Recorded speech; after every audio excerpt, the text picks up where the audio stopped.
How far would you be willing to go to be great? Great, as in the best of all times. For most, it's beyond their reach. For most, it's but a dream that they put away so that they can live a small, safe life. For most, but not for all.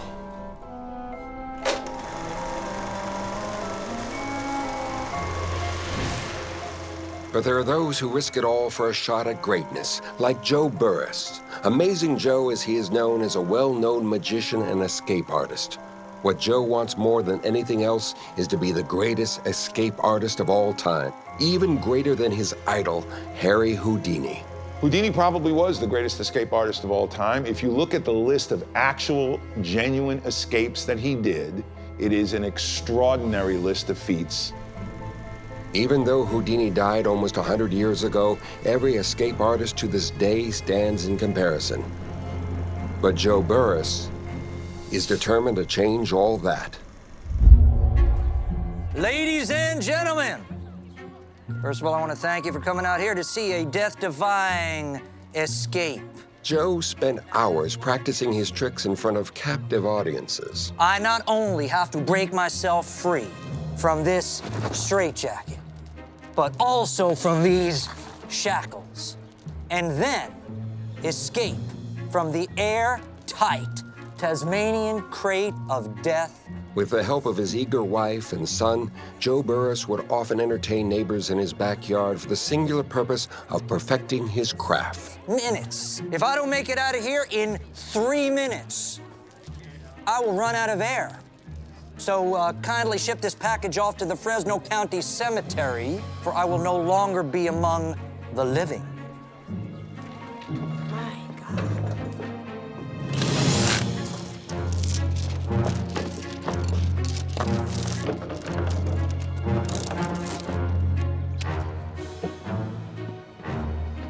The clock has started. Remember, he only has 3 minutes before he suffocates. It's not hard to imagine that a guy like Joe Burrus would be inspired by a Harry Houdini and try and emulate him. That's 1 minute. Maybe try to match him. That's 2 minutes. Maybe even try to outdo him. That's 3 minutes.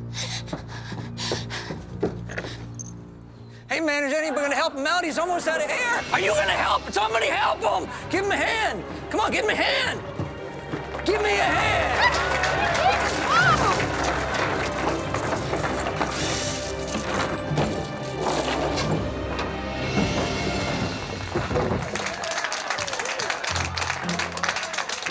An impressive escape. It was a variation on something that Houdini used to do, but Joe didn't want to imitate.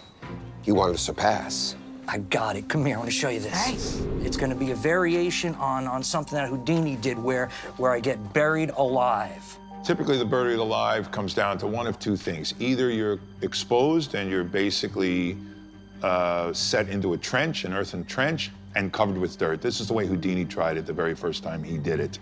But others have done it in coffins, caskets, where they're sealed into a coffin. This is going to be made out of plexiglass. So you can see me with handcuffs on and ropes tying my hands. I get lowered into a grave. This could be your best trick yet. Hold on.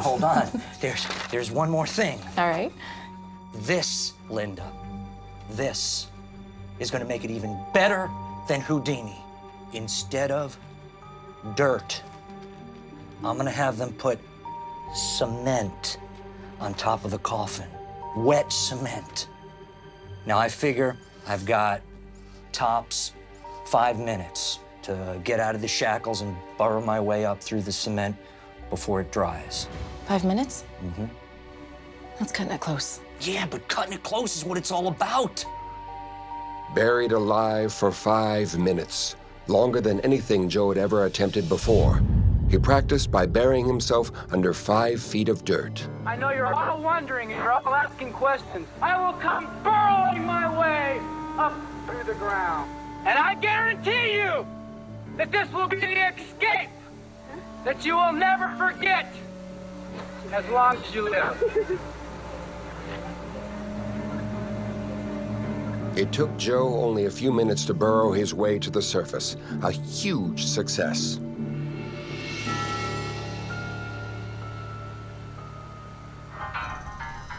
After weeks of preparation, practice, and more than a little prayer, Joe was ready to undertake the stunt that, well, terrified his hero, Harry Houdini.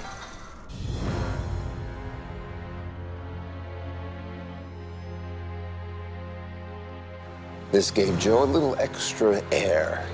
He was going to need it to survive being buried alive under 7 feet of dirt and wet concrete. Be careful, boys. This suit is rented. The most important thing that the escape artist has under his control in any sort of buried alive is his breathing. You have a finite amount of air. The size of the case controls that air. If you breathe fast, you use up that oxygen quickly. It's a simple formula for success or disaster. With his family looking on, the coffin is lowered into the grave. The execution of this stunt can be broken down into 3 simple steps.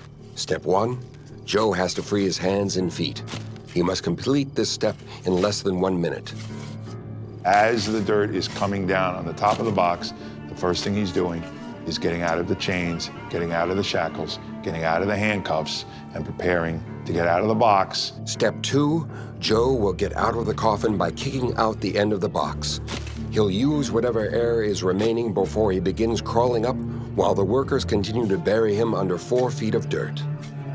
Step 3, as the workers pour wet cement on top of the 4 feet of dirt, Joe now has less than 3 minutes to burrow his way to the surface. If it takes him longer, he will run out of air. At that moment, a surprise that Joe himself did not predict.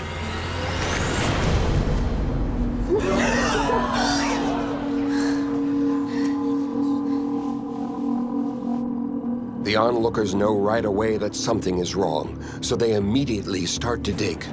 It took them almost 30 minutes to actually get to him through the thickness and density of the drying cement.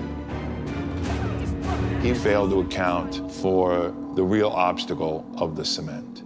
It's quite possible that he had probably 7 tons on top of him. Joe miscalculated the weight his casket could hold. Within a few minutes, it buckled under the pressure of 7 tons of dirt and cement.